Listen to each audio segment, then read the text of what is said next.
Hey guys, welcome back to the channel. So today we're going to be diving into sandblasting a service body. And these are some of the most rewarding projects that we kind of do. They're not my favorite just because they take so long. They are a lot of work, more than people would really expect them to since they're pretty small. Yet it just takes a long time to do. A lot of little fine details that really make it look good and go a long ways. So this particular unit has like shelving, drawers, and all that stuff still in it, and it cannot be hit with the blaster because they're not painting it or nothing. So that is something that you really have to watch, because if you pepper it all up, then it just kind of ruins what it looks like. So when you're blasting these, you got to cut in really close. So you got to cut really close to the edge. Make sure you don't hit the toolboxes or anything like that. And lastly, let's get into blasting.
So as you can see around the drip rail there, I really had to cut it in fine, that way I wasn't going to pepper the boxes straight down below. The closer you get, the more control that you have of your cut line. So now that we got it inside, we're going to have to sand this whole box, every square inch of it that we blasted.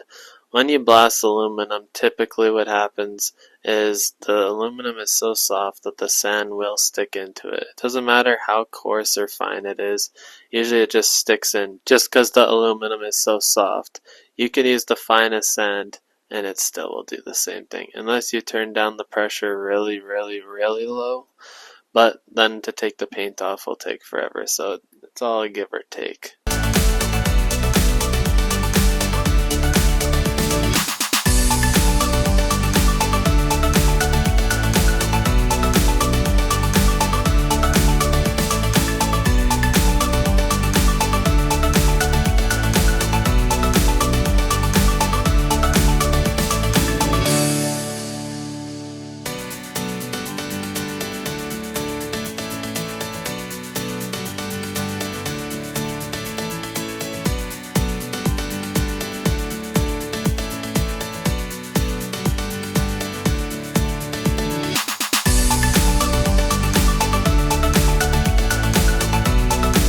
So for these aluminum doors, we couldn't sandblast the whole door. We actually had to sand them down right to the aluminum using like a 40 grit.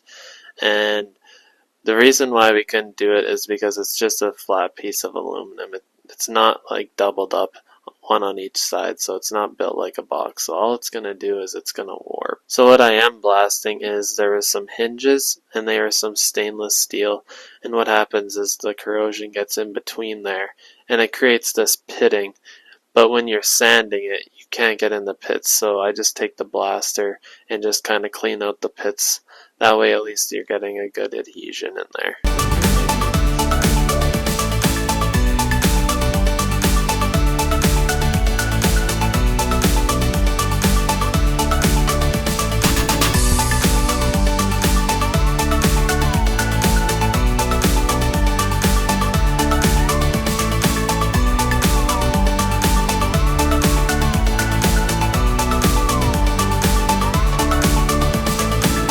So if you take a look, before I start blasting it, it looks like black, and so that is the corrosion in the pits. Then once I blast it, it is more of like a white, kind of like how the rest of the aluminum is. It's nice and clean. So if you look when I'm hanging up these doors, I always face the side that you're going to see the best, closest to where it's going to show the most light in the booth. So sometimes they might be facing one way, then the other way. Just kind of whichever way shows the most light. That way you can see when you're spraying them, because you're seeing the doors all the time. You want them to look immaculate.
So one thing I also did want to mention is, if you've noticed when we're carrying the doors around or even sanding, is we're wearing gloves. And that's because you have an oil on your hands and it will leave it on the metal. if you're not wearing gloves.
One thing I did want to mention was, in the video, as you can kind of see, I always blow my stuff from the front of the booth, which is over there, and I work my way back to the fan.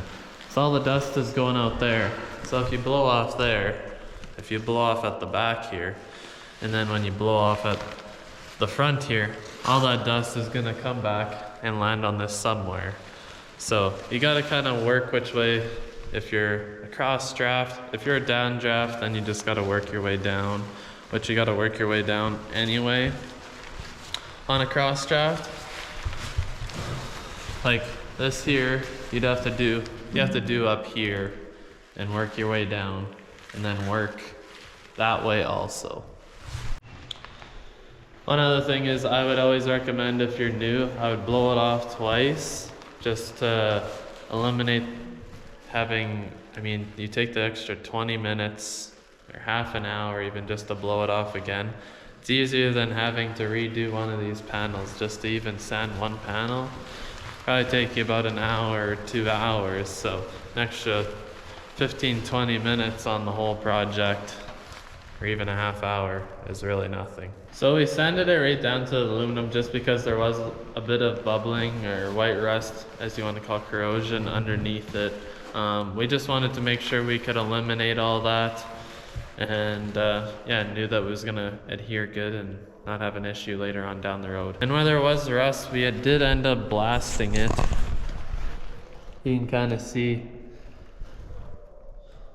just so you can get in the pits, because the sandpaper doesn't get in there. So that is it for this video, guys. I really hope some of this information was really helpful, maybe on some future projects that you guys have for yourself, or if I can just help anyone out there, that'd be great. Lastly, thanks for watching, guys. I really do appreciate it, and we'll catch you on the next one.